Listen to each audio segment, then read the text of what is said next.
Hi, my name is Diana Tafur and today I talk about the learning and another topics. Learning. Learning is an internal activity and key personal development skill. Our individual learning capacity varies considerably and will depend not only on ability but also on motivation, personality, learning style, and awareness of our own learning processes. Learning is not something that can be directly observed in others. We can, however, observe the results of learning in ourselves and others. This is why in formal learning situation, assessment is such a crucial part of the teaching process. Learning brings about change in the way we act, think, and or feel about ourselves, other people, and the world around us. Such change may be permanent or temporary depending on our own perception of the importance and relevance of the gained knowledge. There are many examples of these processes in action. Usually we learn the basic of a subject or skill before processing to intermediate, advanced, and ultimately experts level. At each stage, we build on the knowledge and experience we have already acquired, gaining further knowledge, experience of techniques, and repeating the learning cycle. Classical conditioning. Classical conditioning is a type of learning that had a major influence of the school of the thought of psychology known as behaviorism. Discovered by Russian psychologist Ivan Pavlov, classical conditioning is a learning process that occurs through associations between an environmental stimulus and a naturally occurring stimulus. Classical conditioning basically involves forming an association between two stimuli, resulting in a learning response. The unconditional stimulus is one that unconditionally, naturally, and automatically triggers a response. For example, when you smell one of your favorite foods, you may immediately feel very hungry. In this example, the smell of the food is unconditional stimulus. The unconditional response is the unlearning response that occurs naturally in response to the unconditional stimulus. In our example, the feeling of hunger in response to the smell of food is the unconditional response. There are three basic phases of this process. Phase number 1. Before conditioning. The first part of the classical conditioning process requires a naturally occurring stimulus that will automatically elicit a response. Salivation in a response to the smell of food is a good example of a naturally occurring stimulus.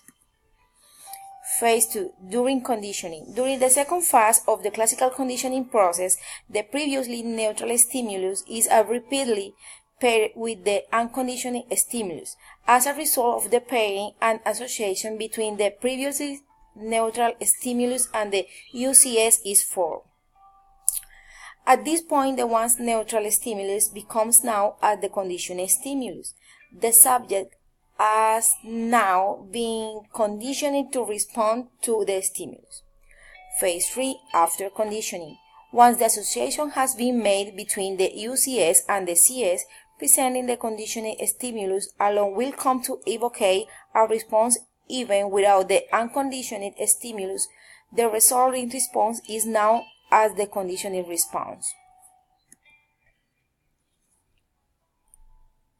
Operant conditioning. Operant conditioning is a method of learning that occurs through rewards and punishment for behavior. Through operant conditioning, an individual makes an association between a particular behavior and a consequence.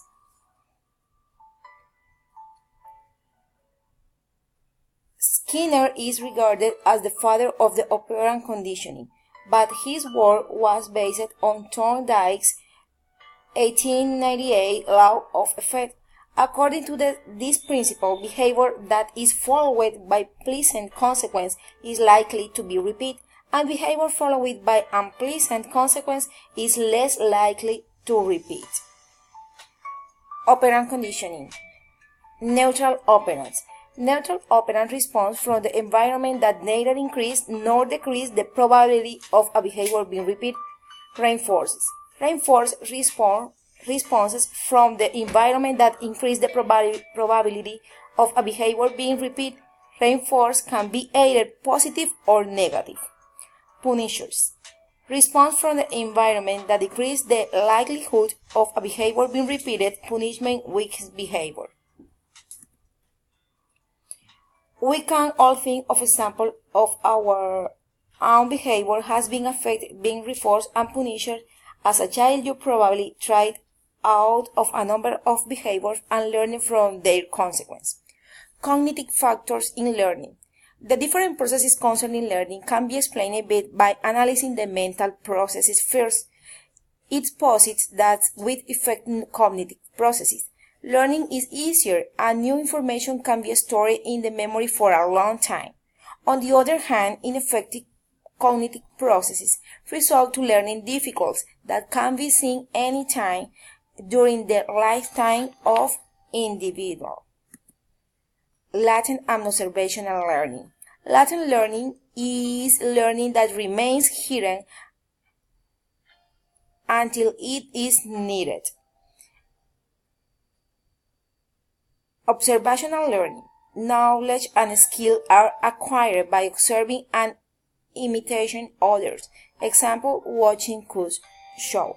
An example of latent learning is you have created a mental image of your neighborhood. One day your friend asks you to meet them at a street corner you have never stopped at before, but you know exactly where it is. Psychologists contend that people can learn things by simply watching someone else do a specific task, or even by just thinking about how to do the specific task. Occur with reinforcement. Thank you for your attention. Have a good day.